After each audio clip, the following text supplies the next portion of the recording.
Hi, so in this example we're going to solve some very simple equations with radicals. And what that means is have an equation of the form root of x equals 5. This is a very, very simple one, but this will give us an idea of what we need to do. So this equation, of course, the natural thing to do is to get into this root of x.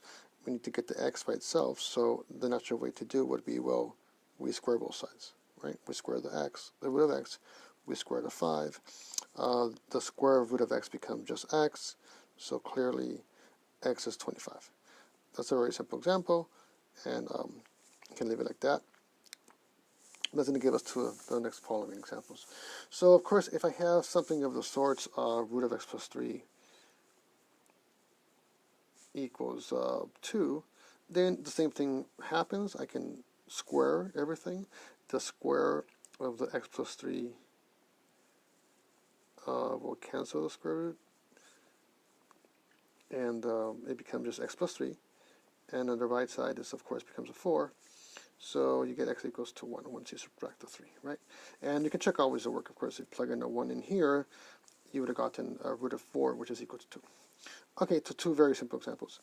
So the next thing that could happen is I don't have only the root on one side. I have, say, 2 plus root of x plus 4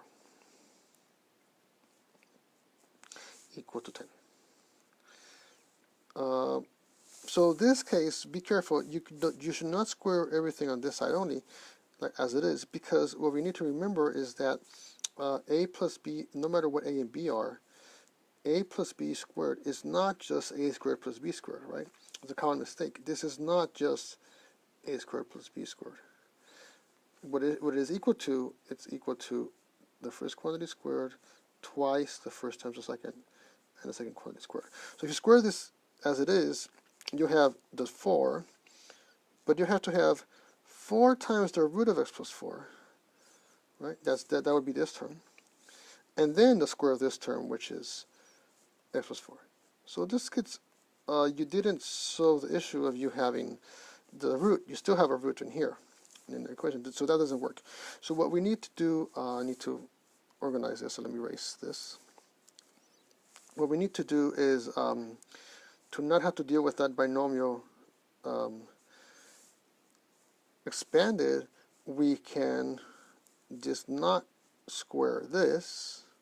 Let's get rid of this parentheses. What we square is, first we isolate just the x plus 4 equal to 8, right? I subtracted the 2 from both sides, and now it's just like this example up here, right? It looks exactly like that. So now we just square both sides, and this becomes, I'm going to start writing like this, I have no space. So the left side becomes just x plus 4, the right side becomes 64, and there you go. I have an answer. X is just 60, right? So squaring at this stage would not help us, so we need to isolate to make it look like that, okay? Okay, that's the first thing. So let's do one more example in this video and then go to the next one. So I went to a new chalkboard. So now what happens if I have something like root of x plus 1, sorry, I want to do a minus 1. I'm just thinking ahead, so root of x minus 1 plus 3. But what if on the right side I have an x? Okay, so it's going to be the same reasoning as before. I'm not going to square both sides as it is because the left side is not going to simplify. I'm not going to get rid of the root. So what I'm going to do is isolate this root, okay? Sorry, there should be a minus 3, correct?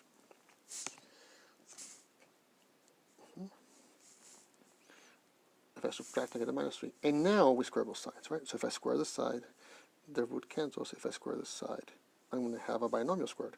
So I'm going to have x minus 1 on this side, but on this side I'm going to have a quadratic. I'm going to have x squared minus 6x plus 9, right? So remember, the binomial squared is not just the first term plus the second term squared.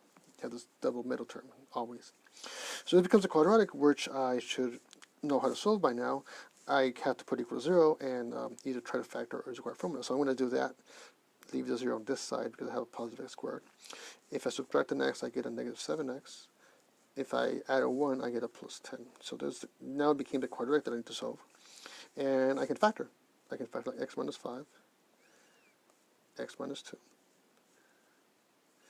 So my two solutions are x equals negative, so it becomes a positive 5 when this is 0, or x equals 2 to make that 0, right?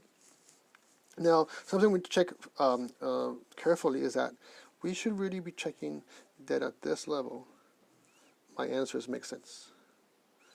Okay, that if you plug in 5 in here, this quantity is still positive, because if not, you cannot take the square root of a negative number. So for example, say I got an answer of negative 2, then that would not be an answer because it wouldn't work in my original equation. Okay, since both of these numbers, 5 and 2, work when I plug them in here, my root, so both are solutions. But sometimes one of them could not be a solution, or none of them. So you always have to check this at this level. Why? It's not that we did any mistake in our process, it's that when you square both sides of the equation at this step, it could happen that your solution works after this level. It will be a solution from here down, but not from here up. Okay, so squaring both sides changes substantially the nature, because basically you can have negatives, right? And after you squared, you could have the negatives became positives. Okay, so check that and you're done.